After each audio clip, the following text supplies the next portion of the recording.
We're quickly going to go through how to take your Adobe Illustrator exports and then bring them into Adobe InDesign.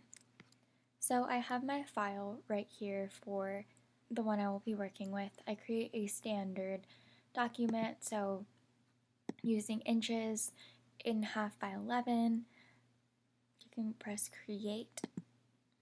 Using our frame selection tool, I decide where I want to use these frames, drag one out, click on it, file, place, then you can do Dominican.ai, import that. Now if I want to edit the size of the image, I double click into it, I hold down shift and I scale down. Holding down shift will maintain the proportions of what you're working with. Because my frame itself though is a different size than the artwork, I can adjust the frame just by moving this out, and I won't affect the illustration by skewing it, working on it that way, because I've not double clicked into it yet to edit the image. When it is this orangey brown color, that's when you know you're editing the image.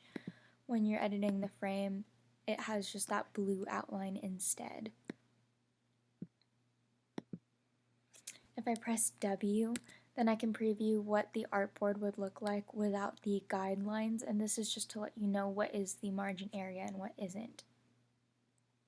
If I wanted to adjust the stroke of the border itself, I can set it to like 3 points, adjust like what the border style I want it to be like.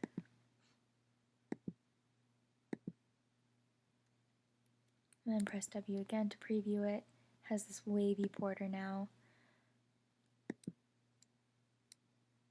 Could do a thicken and then a thin, other variations of styles, etc.